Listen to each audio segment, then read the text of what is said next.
Jika kau bisa membuat putriku bicara lagi, aku rela menjadi istrimu.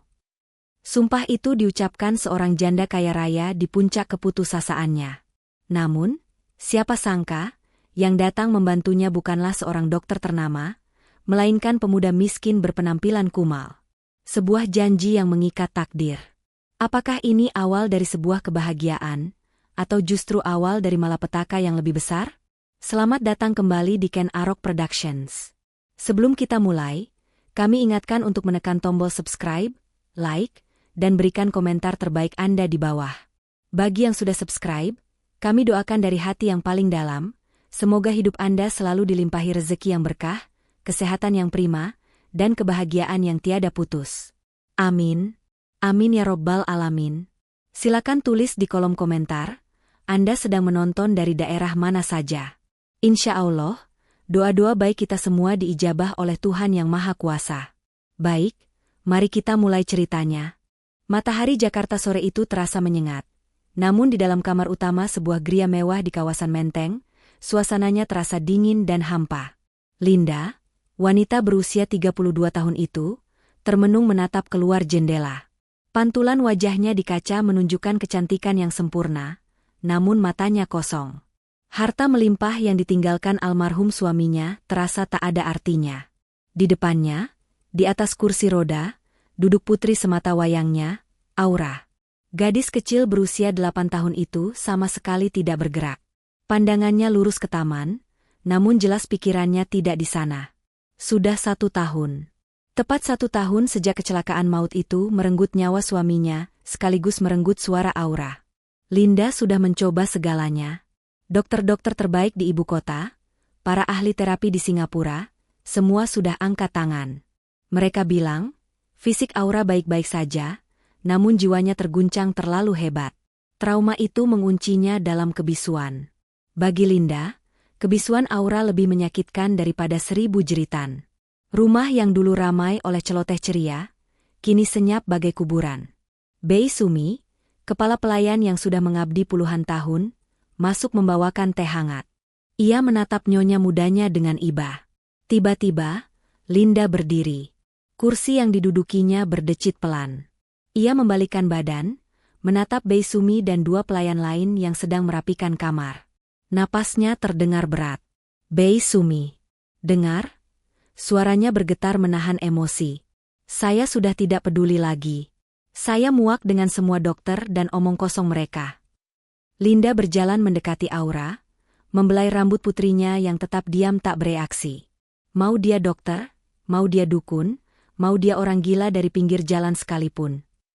Linda mengambil jeda, suaranya kini terdengar mantap dan menggema di ruangan berlapis marmer itu.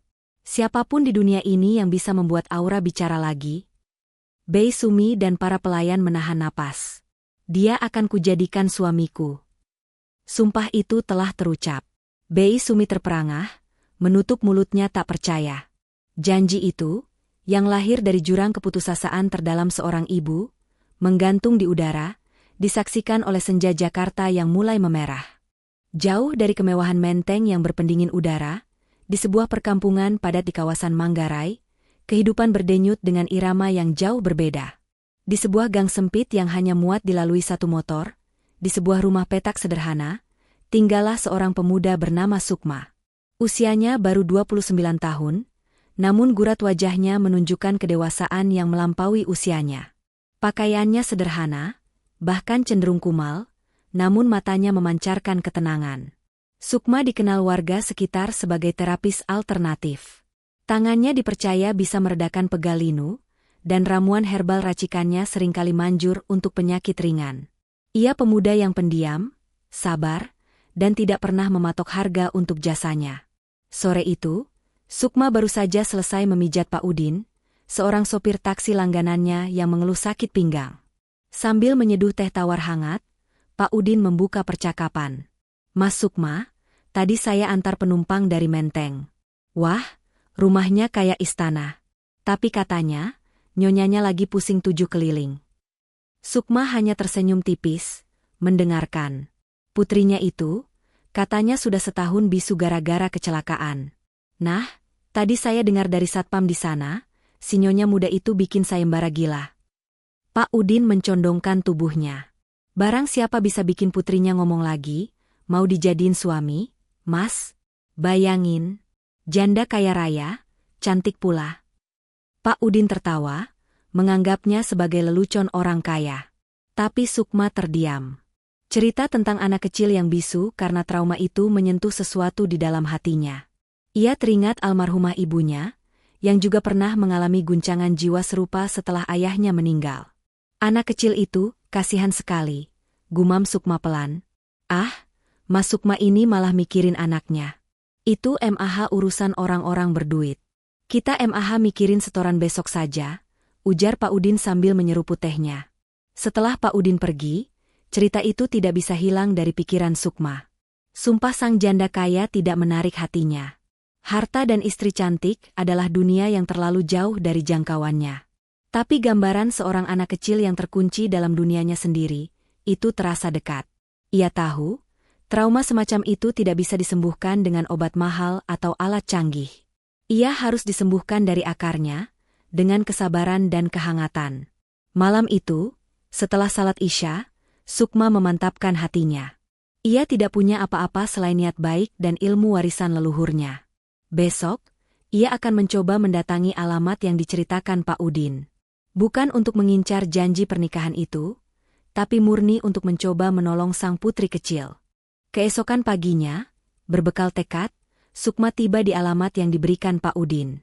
Dia berdiri terpaku di depan gerbang besi tempai yang menjulang tinggi, lebih megah dan lebih tinggi dari atap rumah petak sederhananya di Manggarai.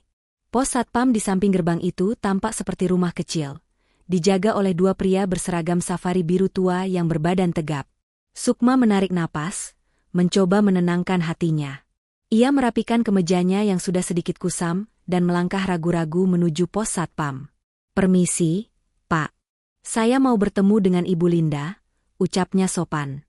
Satpam yang berkumis tebal itu memandangnya dari ujung sandal jepit, hingga ke rambutnya yang sedikit gondrong. Tatapannya penuh selidik dan sangat meremehkan. "Mau apa? Ada janji? Kamu sales? Atau mau minta sumbangan?" "Pengemis dan penjual obat dilarang masuk," sentak satpam itu. "Bukan, Pak. Nama saya Sukma. Saya dengar Ibu Linda sedang mencari orang untuk membantu menyembuhkan putrinya," ujar Sukma pelan, berusaha menjaga suaranya agar tidak bergetar. Satpam yang satu lagi tertawa keras. Suaranya mengejek. "Hah?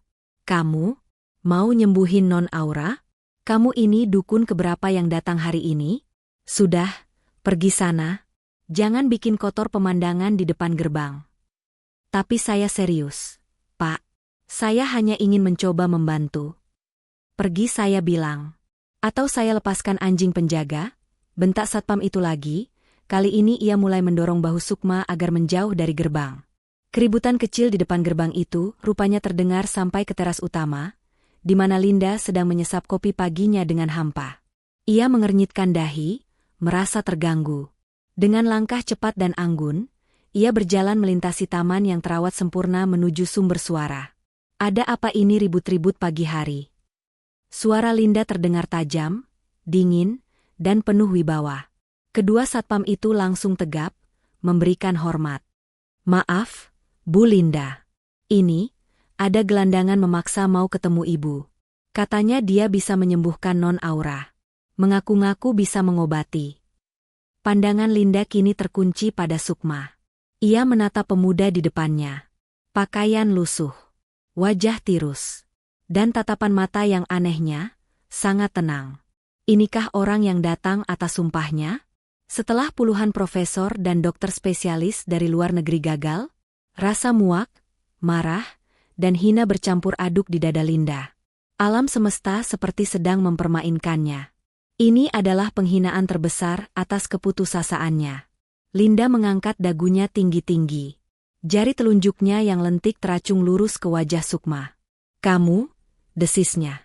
Suaranya lebih dingin dari pendingin udara di kamarnya. "Orang seperti kamu, mau menyembuhkan putriku. Pulang. Jangan buang-buang waktuku," usir Linda dengan nada mutlak. Sukma tidak gentar, meski hinaan itu terasa perih. Ia hanya menundukkan pandangannya sejenak, lalu kembali menatap lurus ke mata Linda. "Izinkan saya mencoba, Bu," katanya, suaranya tetap tenang. "Saya tidak minta bayaran sepeser pun." Ucapan Sukma yang tenang dan tulus itu, "Saya tidak minta bayaran," justru terdengar seperti tamparan bagi Linda. Wanita itu hampir tertawa sinis. Ia mengira ini hanyalah taktik baru dari seorang penipu ulung. Ia sudah muak. "Satpam, tunggu apa lagi? Seret orang ini pergi dari..." "Maaf, Bu, Non Aura, sepertinya dia ingin ke taman." Suara Suster Rini, perawat pribadi Aura, terdengar ragu-ragu dari arah pintu utama. Perkataan Linda terpotong. Ia menoleh. Suster Rini sedang mendorong kursi roda Aura melintasi teras. Seperti biasa, Aura hanya menatap kosong kepangkuannya. Boneka beruang lusuh tergenggam erat di tangannya. Melihat putrinya, amarah di wajah Linda sedikit mereda, berganti menjadi gurat kesedihan yang dalam. Sukma memandang anak kecil itu. Tatapannya bukan tatapan seorang tabib yang menganalisis pasien. Bukan pula tatapan iba yang sering ia terima dari orang lain. Tatapan Sukma hanya damai. Saat kursi roda itu melewati area gerbang, sebuah keajaiban kecil terjadi. Aura, yang tidak pernah bereaksi pada siapapun, yang selalu menolak tatapan mata orang asing, sangat perlahan mengangkat kepalanya. Mata kecilnya yang hampa itu bertemu pandang dengan mata Sukma yang tenang. Waktu seakan berhenti. Linda menahan napas. Para satpam dan suster Rini membeku di tempat. Aura tidak berkedip. Kemudian, hal yang lebih mengejutkan terjadi. Tangan kirinya yang mungil, yang selalu terkulai lemas di sisi kursi roda, terangkat sedikit. Jari-jarinya yang pucat bergerak pelan, seolah ingin menggapai sesuatu ke arah pemuda asing berpenampilan kumal itu. Linda terhuyung mundur selangkah. Jantungnya serasa diremas. "Aura?" bisiknya, nyaris tak terdengar. Itu adalah reaksi pertama Aura pada orang baru dalam 1 tahun terakhir. Logika Linda berteriak bahwa ini omong kosong. Pria ini penipu. Tapi hati seorang ibu yang putus asa melihat secercah harapan di ujung terowongan yang paling gelap. Harapan itu mengalahkan egonya. Linda memejamkan matanya sejenak, mengumpulkan kekuatannya. Saat ia membukanya lagi, tatapannya sudah berubah. Dingin, tajam, dan penuh perhitungan. Ini adalah pertaruhan terakhirnya. "Baik," satu kata itu memecah kesunyian. Para satpam menatapnya tak percaya. Linda melangkah maju, kembali berdiri angkuh di depan Sukma. "Kau boleh masuk. Sembuhkan dia." Ia berbicara dengan jelas, setiap katanya adalah paku yang ditancapkan. "Dan aku tidak akan menarik sumpahku. Kalau kau bisa membuat putriku bicara lagi, detik itu juga, aku, Linda Handoko, akan menikahimu." Matanya menyipit, berubah setajam silet. "Tapi, dengarkan baik-baik. Jika kau gagal, atau jika aku tahu kau hanya menipuku, atau jika kau berani macam-macam di rumah ini..." Linda mencondongkan wajahnya sedikit. "Aku pastikan kau membusuk di penjara. Aku akan menghancurkan hidupmu sampai kau tidak bisa melihat matahari lagi." Itu bukan janji. Itu adalah ancaman berdarah dingin. Sukma hanya mengangguk pelan. "Saya mengerti, Bu. Izinkan saya masuk." Sukma diantar oleh Suster Rini ke ruang bermain Aura. Sebuah ruangan besar di lantai 2 yang menghadap ke taman belakang, dipenuhi dengan boneka-boneka mahal dan mainan impor yang tampak tak pernah tersentuh. Linda berdiri bersandar di ambang pintu, lengan terlipat di dada. Matanya yang tajam mengawasi setiap gerak-gerik Sukma, seolah mencari satu saja tanda-tanda penipuan. Ia menunggu Sukma mengeluarkan jimat, kemenyan, atau setidaknya tas berisi jarum-jarum akupunktur. Tapi Sukma tidak membawa apa-apa. Ia hanya membawa tas selempang kecilnya yang sudah kusam. Ia tidak langsung menghampiri Aura. Ia justru meminta izin pada Suster Rini untuk membuka jendela kaca yang besar itu sedikit, membiarkan udara sore Jakarta masuk. Kemudian, dengan sangat tenang, Sukma duduk bersila di atas karpet berbulu tebal, beberapa meter dari kursi roda Aura. Posisinya menyamping, tidak langsung menantang tatapan sang anak. Dari tas selempangnya, Sukma hanya mengeluarkan satu botol kaca kecil berisi cairan minyak berwarna bening kehijauan. Dia membukanya, lalu mengoleskan sedikit ke piring keramik kecil dan meletakkannya di meja. Wangi yang lembut segera menguar. Bukan bau obat yang menusuk hidung. Bukan pula wangi mistis. Itu adalah aroma jahe hangat, sereh, dan sedikit wangi segar dari daun kelor. Sangat menenangkan. Ini hanya ramuan untuk membuat kita rileks. Gumam Sukma pelan, lebih seperti berbicara pada angin daripada pada orang-orang di ruangan itu. Linda mengernyit. Aromaterapi? Dia sudah membayar pakar aromaterapi termahal di Jakarta. Gagal. Kemudian, Sukma mulai melakukan sesuatu yang membuat Linda nyaris mendengus kesal. Pemuda itu mulai bicara, tapi tidak kepada Aura. Dia menatap ke arah taman di luar jendela. Suaranya pelan, jernih, dan sangat sabar. Dia mulai bercerita. Dahulu kala, ujarnya, di sebuah hutan yang sangat rimbun di tepi sungai, hiduplah seekor kancil yang sangat cerdik. Dia kecil, tapi otaknya pintar sekali. Linda memutar bola matanya. Dongeng. Setelah semua dokter spesialis bedah saraf dan psikolog anak terbaik, dia kini harus menyaksikan seorang pemuda kumal mendongengkan si kancil dan buaya. Ini adalah puncak kekonyolan. Namun Sukma terus bercerita. Dia menceritakan bagaimana si kancil kelaparan dan ingin makan buah-buahan di seberang sungai, tapi sungai itu dijaga oleh puluhan buaya ganas. Aura, di kursi rodanya, masih diam. Boneka beruang itu masih di dekapannya. Tapi Suster Rini, yang berdiri di sudut ruangan, menyadari sesuatu. Sesuatu yang sangat kecil. Kelopak mata Aura yang biasanya hanya menatap kosong ke lantai, kini tampak sedikit terangkat. Tidak melihat ke arah Sukma, tapi ke arah jendela, seolah telinganya sedang berusaha menangkap alur cerita itu. Sukma menceritakan dongeng itu sampai selesai. Tanpa paksaan, tanpa pertanyaan, tanpa sekalipun mencoba menyentuh Aura. Setelah cerita selesai, Sukma tidak lantas beranjak. Dia hanya duduk diam selama beberapa menit, membiarkan kesunyian yang kini terasa berbeda, lebih berisi, menyelimuti ruangan. Lalu dia berdiri, membungkuk sedikit ke arah Suster Rini. "Saya permisi dulu," katanya sopan. Dia melirik sekilas ke arah Linda di ambang pintu, mengangguk hormat, lalu melangkah keluar ruangan. Meninggalkan Linda yang terdiam, bingung antara rasa jengkel dan secuil rasa penasaran yang aneh. Hari-hari berlalu menjadi 1 minggu. Sukma datang ke rumah mewah itu setiap sore, tepat pukul 4. Rutinitasnya tidak pernah berubah. Dia akan masuk ke ruang bermain Aura, menyalakan aromaterapi herbalnya yang menenangkan, lalu duduk di tempat yang sama. Ceritanya berganti-ganti. Kadang tentang lutung kasarung, kadang tentang bawang merah dan bawang putih. Dia menceritakannya dengan lembut, seolah-olah dia sedang berbicara kepada taman di luar jendela. Linda masih mengawasi dari ambang pintu. Kebenciannya pada situasi itu belum hilang, tapi dia tidak bisa memungkiri satu fakta. Aura kini tidak lagi menatap lantai. Mata gadis kecil itu kini selalu tertuju ke jendela. Seakan-akan dia benar-benar menyimak dongeng yang mengalun di udara. Pada hari ke-7, rutinitas itu pecah. Sukma baru saja akan memulai kisahnya tentang Timun Mas, ketika pintu utama dibanting terbuka. Langkah kaki yang berat dan terburu-buru terdengar di lantai marmer. "Linda, di mana kamu? Kita harus bicara soal rapat pemegang saham." Seorang pria bertubuh tegap, berpenampilan necis dalam balutan kemeja mahal, menerobos masuk ke ruang bermain.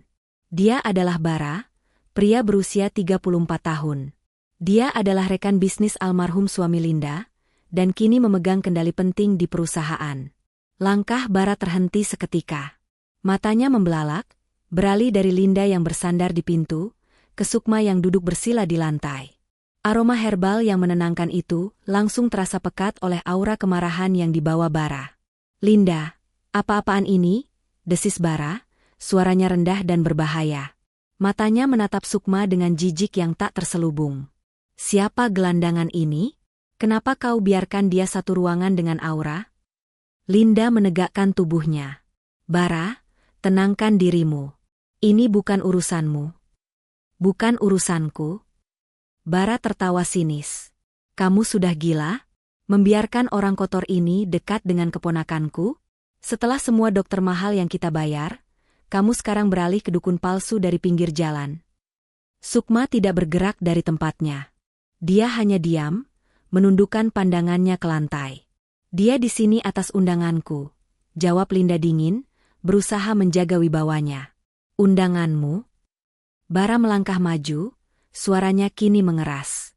Ini memalukan, Linda. Ini mencoreng nama baik keluarga Handoko. Apa kata rekan-rekan kita nanti kalau tahu kamu memelihara dukun cabul di rumah ini? Bara menunjuk lurus ke arah Sukma. Usir dia, Linda. Sekarang juga. Atau aku sendiri yang akan menyeretnya keluar dari sini. Saat Bara berteriak dan menunjuk itu, Suster Rini yang berdiri di sudut ruangan, tersentak pelan. Aura, gadis kecil itu gemetar. Bahunya menegang, dan tangannya mencengkeram boneka beruangnya begitu erat hingga buku-buku jarinya memutih. Dia memejamkan matanya rapat-rapat, seolah ketakutan. Linda melihatnya. Melihat reaksi ketakutan putrinya, sesuatu yang dingin dan keras mengambil alih diri Linda. Cukup, Bara, bentak Linda. Bara terkejut. Linda jarang sekali meninggikan suaranya. Aku bilang cukup. Dia tetap di sini. Ini rumahku, dan aku yang membuat keputusan untuk putriku. Tapi, Linda, kita bicara bisnis di kantor. Bukan di sini. Sekarang, silakan kau pergi. Bara menatap Linda dengan tidak percaya. Rahangnya mengeras. Dia memandang Sukma dengan tatapan penuh kebencian. Jelas sekali dia tidak ingin Aura sembuh. Kehadiran Sukma adalah ancaman. Tanpa berkata apa-apa lagi, Bara membalikkan badannya dengan kasar dan melangkah pergi, meninggalkan hawa permusuhan yang pekat di ruangan itu. Setelah kepergian Bara yang penuh amarah, suasana di ruang bermain itu terasa berat dan mencekam. Aura masih terlihat tegang, cengkeramannya pada boneka beruang itu belum mengendur. Sukma menghela napas panjang, berusaha mengembalikan ketenangan di ruangan itu. Dia menatap Aura dengan lembut. Suster Rini, panggil Sukma pelan. Udaranya di sini kurang baik. Boleh saya ajak Non Aura jalan-jalan ke taman belakang? Udara sore sepertinya segar. Suster Rini menatap Linda yang masih berdiri kaku di ambang pintu. Linda, yang pikirannya masih kacau setelah bersitegang dengan Bara, hanya mengangguk singkat. Baginya, itu lebih baik daripada putrinya terus berada dalam ruangan yang tegang ini. Sukma mengambil alih pegangan kursi roda. Dia tidak lagi menceritakan dongeng. Dia hanya mendorong Aura dengan sangat perlahan menyusuri jalan setapak di taman yang luas dan terawat itu. Dia membiarkan suara gemericik air dari kolam buatan dan kicauan burung sore menjadi terapi. Di sudut taman, dekat rumpun bunga bugenvil yang rimbun, Sukma menghentikan langkahnya. Ada sebuah gerakan kecil di bawah semak-semak. Telinga Sukma yang awas mendengar suara decitan yang sangat halus. Dia berjongkok, mengintip ke dalam. Di sana, seekor anak kucing belang tiga yang masih sangat kecil, tampak basah dan gemetar kedinginan. Entah bagaimana ia bisa terpisah dari induknya. Sukma tersenyum. Dengan gerakan lambat agar tidak mengejutkan, ia mengulurkan tangannya dan mengambil anak kucing itu. Makhluk kecil itu gemetar di telapak tangannya. Dia kembali ke hadapan Aura. Lihat, Non, bisik Sukma. Ada yang kedinginan. Dia tidak langsung memberikannya. Dia hanya mendekatkan anak kucing itu ke pangkuan Aura. Aura menatap makhluk kecil di tangan Sukma. Matanya yang biasanya kosong, kini memancarkan sesuatu. Perlahan, Sukma meletakkan anak kucing itu di atas pangkuan Aura, tepat di samping boneka beruangnya. Aura membeku. Dia bisa merasakan kehangatan dan getaran halus dari tubuh mungil itu. Anak kucing itu, yang mungkin merasakan kehangatan, menduselkan kepalanya ke perut boneka beruang Aura. Lalu, tangan Aura yang terkulai di sisi kursi roda, bergerak. Sangat lambat, seolah ragu-ragu. Jari telunjuknya yang pucat menyentuh bulu lembut anak kucing itu. Di saat itulah keajaiban kedua terjadi. Saat jarinya merasakan kelembutan bulu itu, sebuah suara lirih keluar dari bibir Aura. Bukan sebuah kata, tapi sebuah erangan kecil yang penuh empati. MMMH. Itu adalah suara vokal pertama yang keluar dari tenggorokannya dalam 1 tahun. Di teras dapur, Bei Sumi yang kebetulan sedang menaruh nampan, melihat pemandangan itu. Dia melihat tangan Aura bergerak. Dia mendengar suara lirih itu terbawa angin sore. Nampan perak di tangannya bergetar. Air mata seketika tumpah membasahi pipinya yang mulai keriput. Dia tidak berteriak. Dia hanya menutup mulutnya, menangis tanpa suara, menyaksikan tanda-tanda kehidupan itu. 1 bulan penuh telah berlalu sejak hari itu di taman. Terapi Sukma berlanjut, tidak lagi hanya dengan dongeng, tapi juga dengan interaksi. Anak kucing yang mereka temukan, yang kemudian diberi nama Belang, kini menjadi teman setia Aura. Kemajuan itu nyata. Aura kini mau menggerakkan tangannya untuk mengelus Belang. Ia mau menerima suapan makanan dari tangan Sukma. Matanya tidak lagi hampa, ada kehidupan di sana. Suster Rini bahkan melaporkan bahwa Aura sering terdengar bergumam dalam tidurnya, seolah kata-kata yang hilang itu sedang mencari jalan keluar. Linda mengamati semua ini dalam diam. Rasa angkuhnya telah lama luntur, berganti menjadi harapan yang rapuh. Sore itu, suasana kolam renang di taman belakang terasa tenang. Sukma mendorong kursi roda Aura di sepanjang tepian kolam, membiarkan pantulan matahari sore bermain di permukaan air. Linda ada di sana, duduk di kursi santai. Namun, raut wajahnya tegang. Di pangkuannya ada tumpukan dokumen tebal. Sejak kehadiran Sukma membawa kemajuan bagi Aura, ancaman dari bara di kantor semakin menjadi-jadi. Ketenangan itu pecah seketika. Terdengar suara decit rem mobil yang kasar dari halaman depan, diikuti suara pintu mobil yang dibanting. Langkah kaki bara yang cepat dan marah terdengar menggema. Pria itu muncul dari pintu samping. Kemeja birunya tampak kusut. Wajahnya merah padam. "Linda!" teriaknya, tidak memedulikan kehadiran Sukma atau Aura. "Permainanmu selesai. Aku sudah mendapatkan cukup tanda tangan. Rapat umum pemegang saham akan digelar minggu depan, dan aku pastikan kau tersingkir." Linda sontak berdiri, dokumen di pangkuannya berjatuhan. "Bara, sudah kukatakan berkali-kali, jangan bawa masalah kantor ke sini." "Aku tidak peduli," bentak Bara, mendekat dengan agresif. "Sejak kau membiarkan dukun ini tinggal di sini, pikiranmu sudah tidak waras. Kau menghancurkan perusahaan peninggalan suamimu sendiri." "Jaga bicaramu," balas Linda, suaranya mulai bergetar karena marah. "Atau apa? Kau mau mengusirku? Aku tidak akan pergi sebelum gelandangan ini angkat kaki dari sini." Bara menunjuk ke arah Sukma. Sukma, melihat Aura mulai gemetar ketakutan oleh suara bentakan itu, segera berusaha memutar kursi roda untuk menjauh dari pertengkaran. Melihat Sukma hendak pergi, amarah Bara semakin meledak. "Mau lari kemana kau, penipu?" Bara melangkah cepat, bermaksud mencegat Sukma. Tangannya terayun liar di udara, mungkin berniat mendorong Sukma menjauh. Namun, dalam kemarahannya yang buta, Bara salah perhitungan. Tangan besarnya yang terayun itu tidak mengenai Sukma. Tangan itu menghantam pegangan samping kursi roda Aura dengan keras. Seketika, kursi roda itu terdorong lepas dari genggaman Sukma. Benda itu meluncur tak terkendali di atas lantai keramik yang licin, lurus menuju bibir kolam renang yang dalam. Semua terjadi dalam sepersekian detik. Waktu seakan membeku. Mata Linda membelalak, pupil matanya melebar ngeri. Sukma melompat maju, berusaha meraih. Tapi tepat saat kedua roda depan kursi itu sudah melewati bibir kolam, sebuah suara melengking tinggi memecahkan kesunyian sore itu. Suara yang sudah 1 tahun dirindukan Linda. "Bunda!" Teriakan itu jernih, putus asa, dan penuh ketakutan. Teriakan, "Bunda!" itu bagaikan ledakan petir di tengah hari yang cerah. Beberapa sentimeter sebelum roda kursi itu tergelincir ke dalam air, tangan Sukma berhasil menyambarnya. Dengan seluruh kekuatannya, ia menarik kursi roda itu mundur, memeluk tubuh mungil Aura yang gemetar hebat. Linda membeku di tempatnya. Wajahnya pucat pasi. Seluruh dunia terasa hening, kecuali satu kata yang terus terngiang di telinganya. "Bunda, Bunda." Auranya putrinya telah berbicara. Air mata yang tidak pernah ia keluarkan saat suaminya meninggal, air mata yang ia tahan selama setahun dalam keputusasaan, kini tumpah tak terbendung. Kakinya terasa lemas. Ia luruh berlutut di tepi kolam.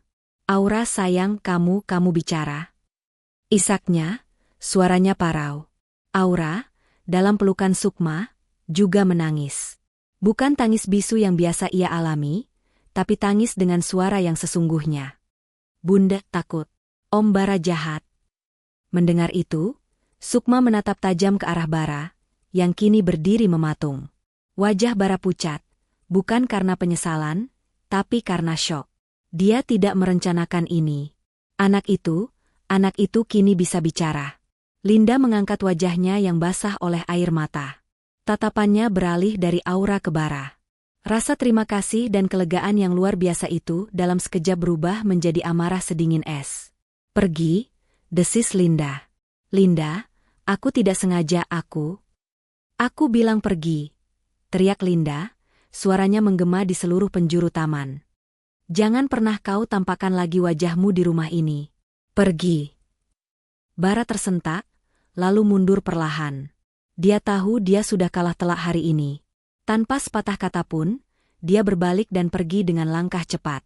Linda berlari, menghambur memeluk Aura yang masih dalam gendongan Sukma. Ia menciumi putrinya, menangis, dan tertawa pada saat yang bersamaan. Setelah tangis reda, Linda melepaskan pelukannya. Ia menatap Sukma.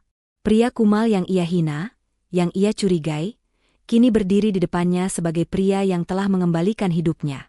Janji adalah janji. Linda adalah wanita yang memegang teguh kata-katanya, seberapa pahit pun itu.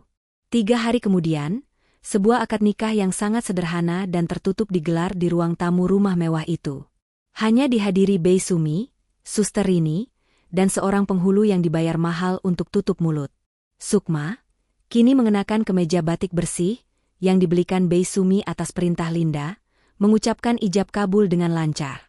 Sah. Kata itu menggantung di udara. Sukma kini resmi menjadi suami Linda Handoko, salah satu wanita terkaya di Jakarta. Namun, tidak ada pesta. Tidak ada senyuman bahagia.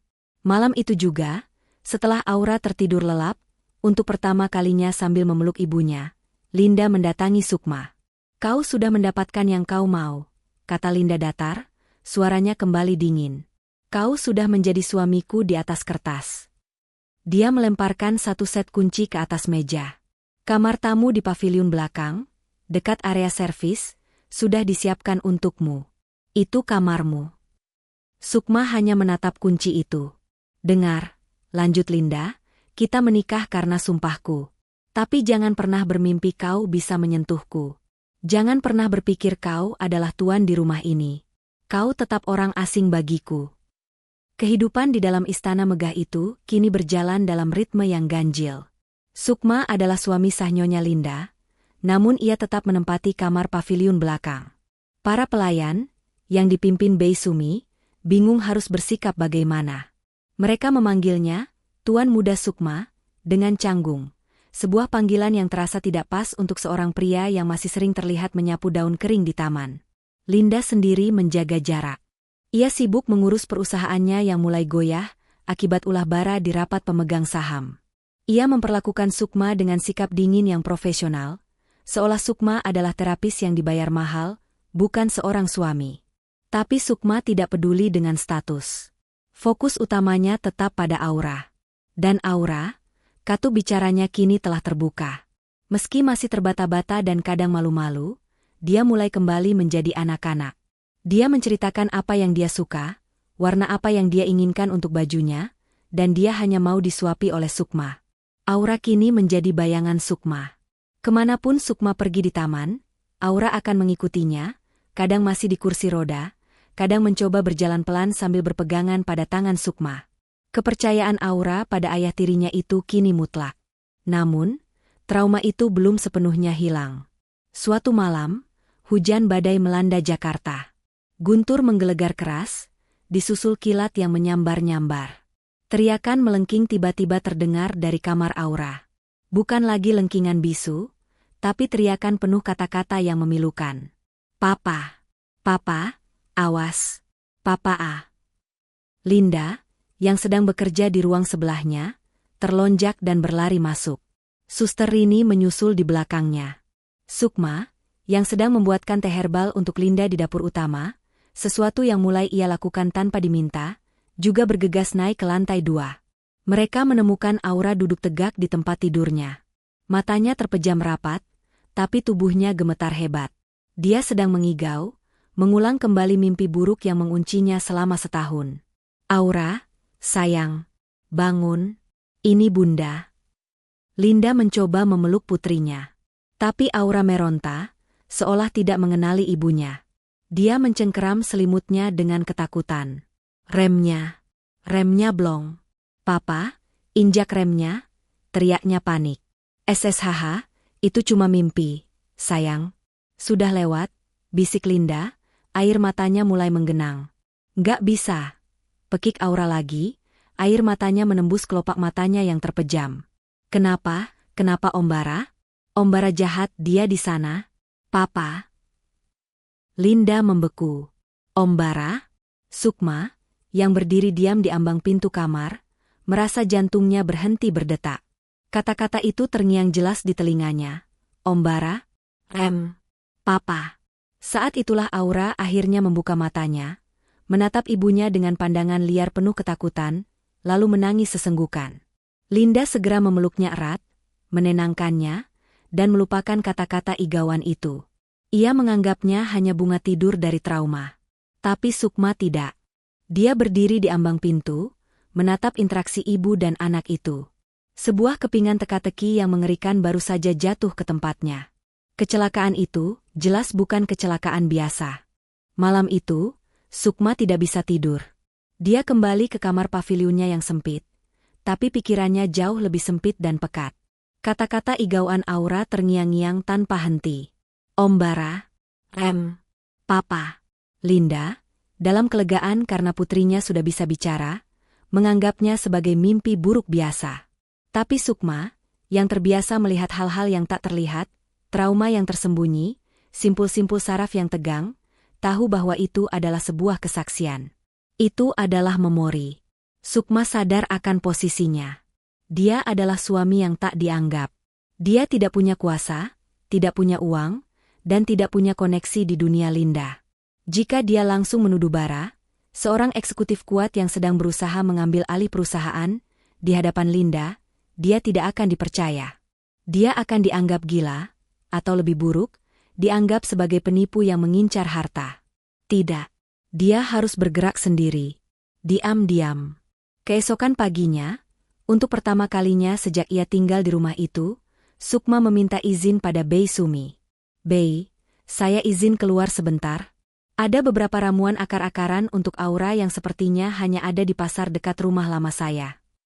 Bei Sumi, yang menaruh hormat besar pada Sukma, memberinya sedikit uang dari kas dapur. Pakai ini untuk ongkos, tuan muda. Sukma menolak halus uang itu. Dia masih punya sedikit simpanan di saku celananya yang lama. Dia naik angkutan kota, menyambung bus, kembali ke dunia asalnya di Manggarai. Dia tidak pergi ke pasar herbal.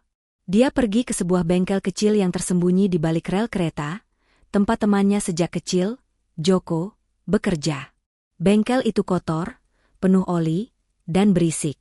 Joko, yang sedang mengelas knalpot, terkejut melihat kedatangan Sukma yang tampak lebih bersih. Wah, Mas Sukma. Pengantin baru? Ada apa, kok, tumben main ke tempat kotor begini? Canda Joko. Sukma tidak membalas candaan itu. Dia langsung ke pokok permasalahan. Jok, aku butuh bantuanmu. Bantuan besar. Sukma menceritakan apa yang ia perlukan. Dia tidak menyebut nama Linda atau Bara. Dia hanya menyebutkan tanggal kecelakaan, jenis mobil mewah itu, dan lokasi kejadiannya setahun yang lalu. Aku perlu tahu, kata Sukma serius, apa hasil laporan resmi kecelakaan itu? Dan yang paling penting, di mana bangkai mobil itu sekarang? Joko menghentikan pekerjaannya. Wajahnya serius. Mas, ini bukan urusan main-main. Ini kecelakaan orang besar setahun lalu. Laporannya pasti ditutup rapat. Justru karena itu, desak Sukma. Aku curiga remnya disabotase. Joko terdiam. Gila kamu, Mas. Itu tuduhan berat. Aku tidak menuduh. Aku hanya ingin tahu. Kamu punya banyak kenalan di derek, di kepolisian, di tempat penampungan mobil rongsok. Tolong cari tahu, Jok. Ini demi menyelamatkan nyawa anak kecil itu. Mendengar kata, anak kecil, Joko luluh. Baik, Mas. Aku coba. Tapi aku tidak janji bisa cepat. Sukma kembali ke Menteng sore itu, tepat sebelum jadwal terapinya dengan Aura. Tidak ada yang tahu kemana dia pergi. Saat dia tiba, dia melihat Aura sedang duduk di teras, sementara Linda sedang bertelepon dengan suara tegang di ruang tamu. Bara, aku tidak setuju. Rapat itu harus ditunda. Saat nama, Bara, disebut dengan nada tinggi, Sukma melihat reaksi Aura dengan mata kepalanya sendiri. Gadis kecil itu tersentak. Tangannya yang sedang mengelus belang langsung berhenti. Tubuhnya kaku, dan dia menatap ke arah ibunya dengan ketakutan yang murni. Sukma kini tahu pasti. Igawan itu bukan bunga tidur. Itu adalah fakta. 2 hari setelah Aura berhasil mengambil langkah pertamanya, sebuah pesan singkat masuk ke ponsel sederhana milik Sukma. Pesan itu dari Joko, temannya di bengkel Manggarai. Isinya hanya 2 kata, tempat biasa. Sukma kembali meminta izin pada Bei Sumi. Kali ini, ia beralasan perlu membeli biji mahoni khusus untuk ramuan penenang aura, yang hanya ada di pasar Jatinegara. Bei Sumi, yang kini percaya penuh padanya, segera memberinya izin. Pertemuan itu dilakukan di belakang bengkel Joko yang bising. Wajah Joko tampak kuyu dan serius. Ia tidak basa-basi. Mas Sukma, aku sudah dapat infonya, kata Joko pelan, sambil mengelap tangannya yang beroli ke kain lap. Gila, Mas. Ini bukan urusan main-main. Joko menjelaskan bahwa ia berhasil melacak bangkai mobil itu ke sebuah depo barang bukti di pinggiran Jakarta Barat. Menggunakan koneksi kawan lamanya di unit laka lantas, ia berhasil melihat laporan teknis yang tidak dipublikasikan. Mas benar, desis Joko, kabel remnya putus. Tapi bukan putus karena benturan. Bukan juga putus karena tua. Mata Joko menatap lurus ke mata Sukma. Itu dipotong, Mas. Rapi sekali. Dibuat seolah-olah putus karena gesekan, tapi temanku yang ahli itu bilang ini kerjaan profesional. Disabotase. Dunia Sukma serasa berputar. Kecurigaannya terbukti. Igauan Aura bukanlah mimpi. Itu adalah kesaksian atas sebuah pembunuhan berencana. Sukma kembali ke Menteng dengan hati yang berat. Dia kini memegang separuh kebenaran.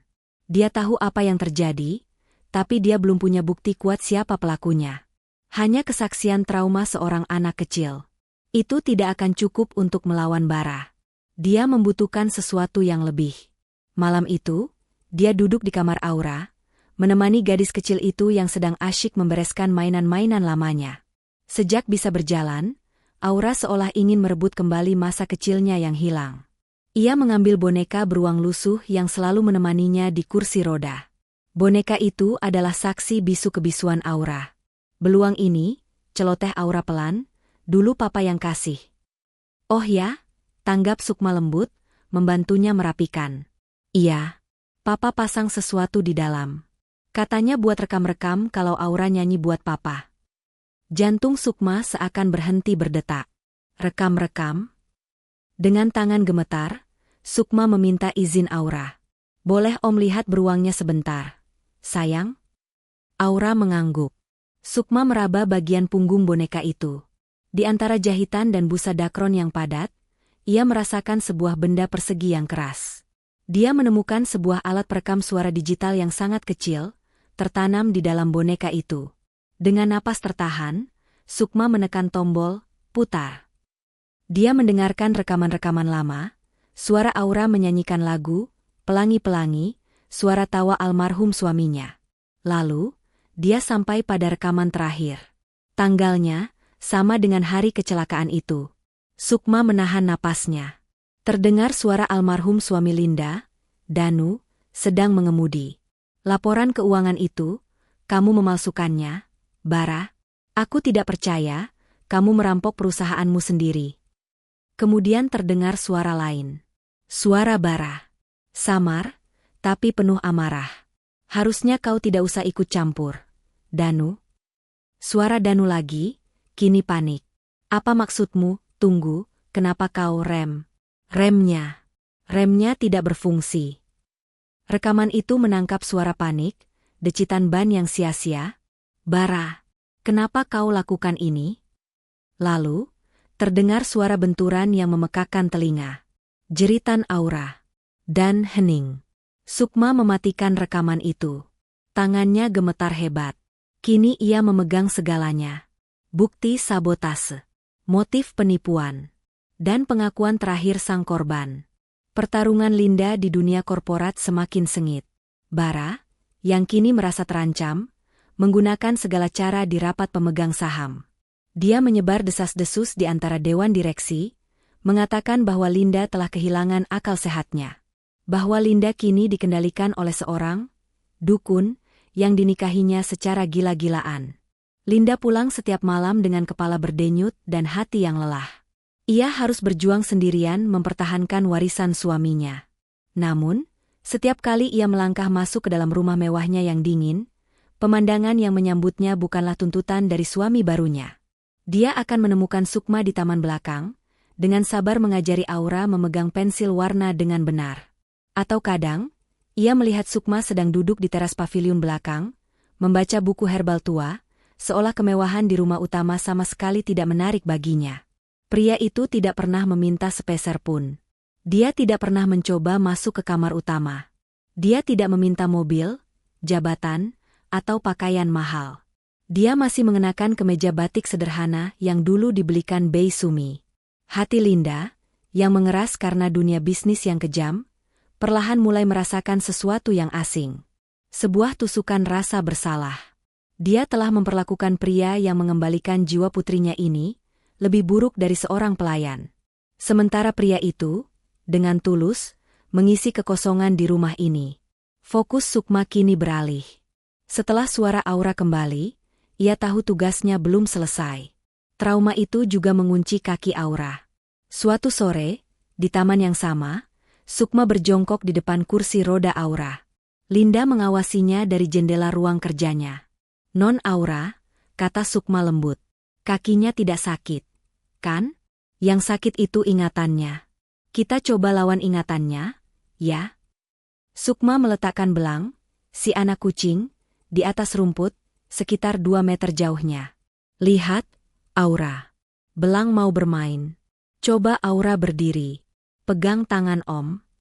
Aura menatap kakinya yang kaku. Dia menggeleng pelan, matanya mulai berkaca-kaca. Takut jatuh. Cicitnya, trauma dari kecelakaan itu masih membekas. "Tidak akan jatuh," jawab Sukma, suaranya mantap dan penuh keyakinan. "Ada Om di sini. Om janji, Aura tidak akan jatuh." Sukma mengulurkan kedua tangannya. Aura menatap tangan itu lama, lalu menatap wajah Sukma yang penuh kesabaran. Dengan gerakan yang sangat lambat, Aura menggenggam tangan Sukma. Dengan tubuh gemetar hebat, ia memindahkan berat badannya dan berdiri. Kakinya gemetar seperti daun kering, tapi dia berdiri tegak di atas rumput. Di balik jendela, Linda menutup mulutnya, menahan pekikan yang nyaris lolos.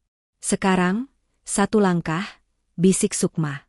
Aura memejamkan matanya, lalu melangkahkan kaki kanannya.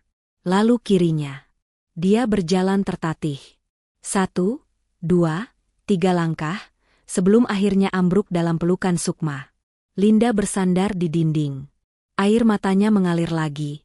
Pria di paviliun belakang itu, dia mungkin bukan suami di atas ranjang, tapi dia adalah suami yang sesungguhnya dalam perbuatan.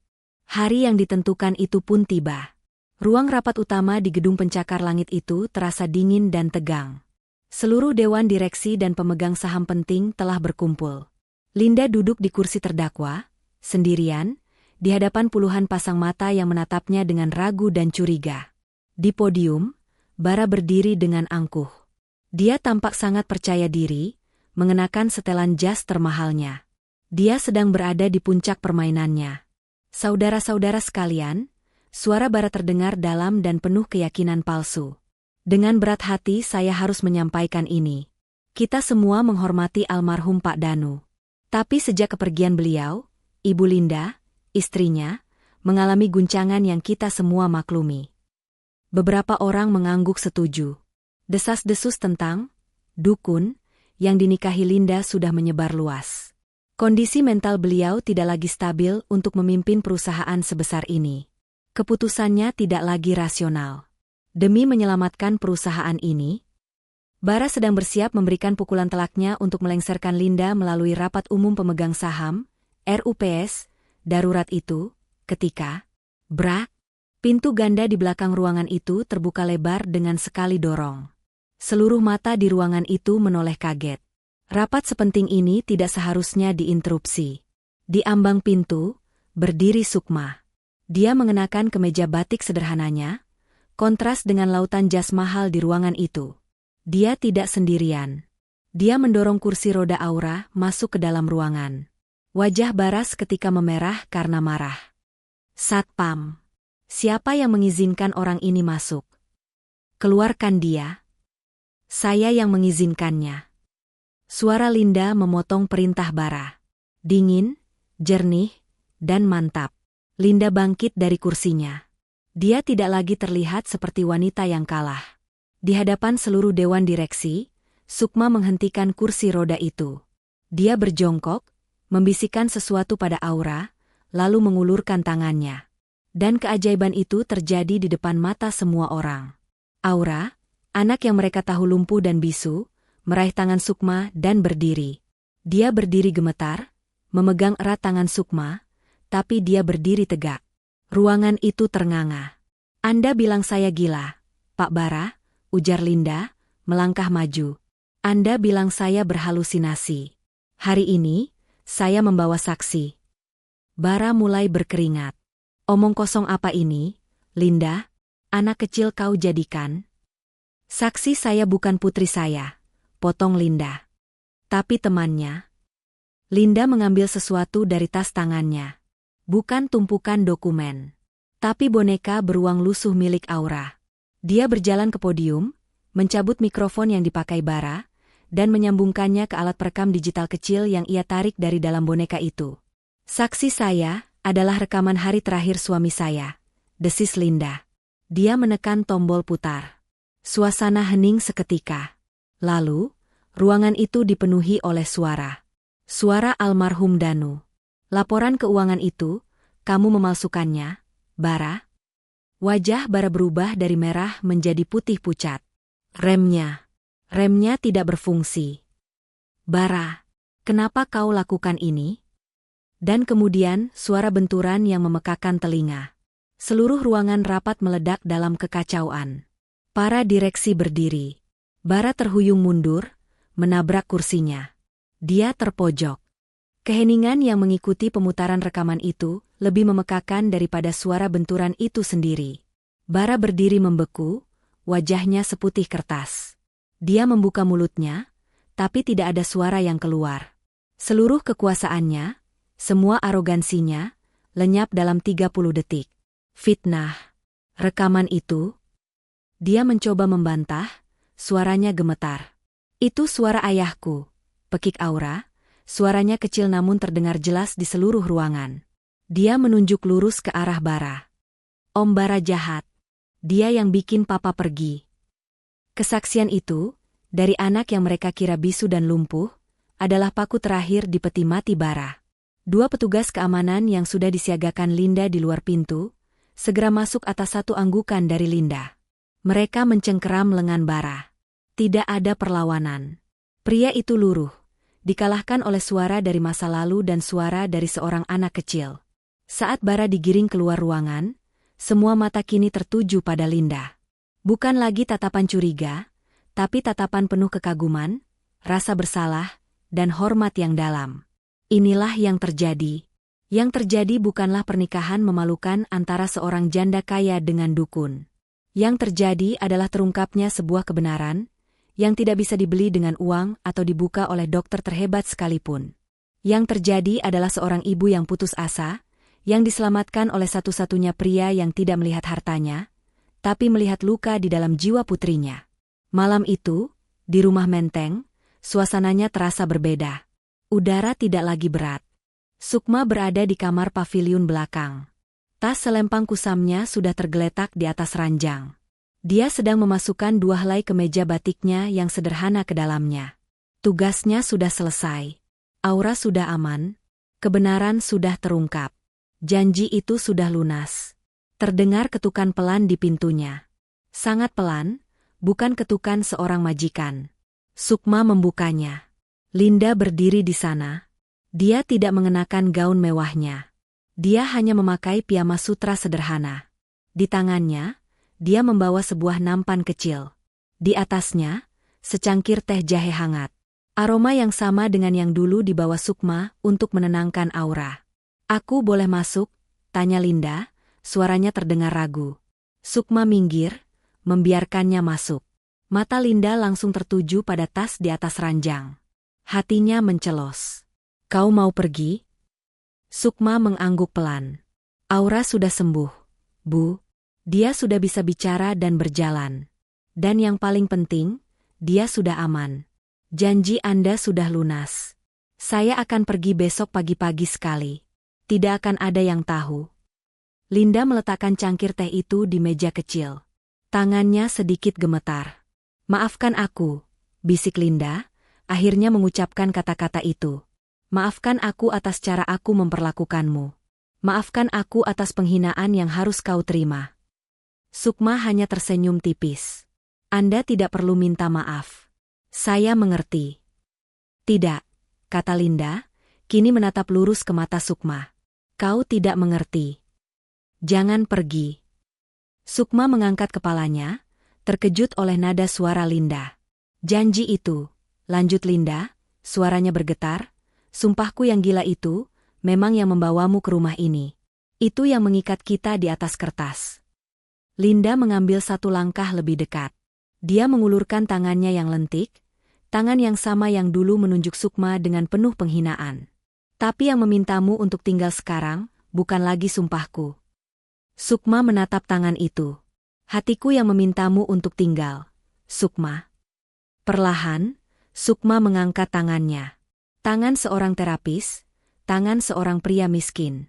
Dan dia meletakkannya di atas tangan Linda, menggenggamnya.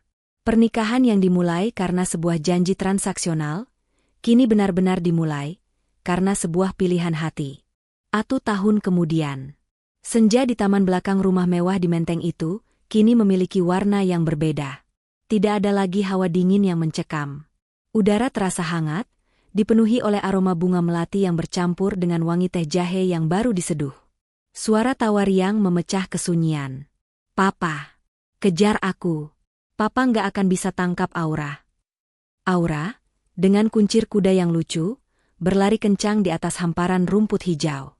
Kakinya yang dulu kaku, kini lincah melompat-lompat menghindari tangkapan. Boneka beruang lusuh itu sudah lama pensiun, berganti menjadi bola warna-warni. Sukma, yang kini tampak lebih bugar dan mengenakan kemeja katun sederhana, berlari di belakangnya. "Awas ya, Papa hitung sampai 3. "Nggak bisa, nggak bisa, Uli." Ledek Aura, menjulurkan lidahnya. Tawa Sukma meledak. Ia berlari lebih cepat, menangkap tubuh mungil itu, dan mengangkatnya tinggi-tinggi ke udara, memutarnya. Jeritan tawa Aura membubung tinggi, bercampur dengan kicauan burung yang kembali ke sarangnya. Dari kursi santai di teras, Linda mengamati pemandangan itu. Dia tidak lagi berdiri kaku di ambang pintu. Dia ada di sana, di tengah-tengah mereka. Wajahnya yang dulu selalu tertekuk dalam kecemasan, kini dihiasi senyuman tulus yang begitu lepas. Dia menyesap tehnya. Di sampingnya, ada satu cangkir lagi, teh jahe hangat yang ia siapkan khusus untuk suaminya. Sukma menurunkan Aura dan mereka berdua berjalan menghampiri Linda. "Bunda, Bunda lihat. Tadi Aura lari cepat sekali. Papa kalah." Celoteh Aura, langsung memeluk pinggang ibunya. Linda tertawa kecil, mengelus rambut putrinya. "Iya, Bunda lihat. Jagoan Bunda memang paling hebat." Sukma duduk di kursi samping Linda. Tanpa berkata apa-apa, Linda menggeser cangkir teh jahe itu ke arahnya. Sukma menerimanya, tersenyum. Saat Aura sibuk bermain dengan belang si kucing yang kini sudah besar, Sukma mengulurkan tangannya. Jari-jarinya yang dulu dianggap kotor, kini bertaut erat dengan jemari lentik Linda. Rumah yang dulu sedingin kuburan, yang hanya diisi oleh suara jarum jam dan napas putus asa, kini telah menemukan detak jantungnya kembali. Itu bukan lagi istana Nyonya Linda Handoko, sang janda kaya yang kesepian. Itu telah menjadi rumah. Rumah bagi Linda, Sukma, dan Aura. Sebuah keluarga yang tidak dibangun di atas tumpukan harta, melainkan di atas kesabaran, ketulusan hati, dan keajaiban dari sebuah janji yang akhirnya ditepati.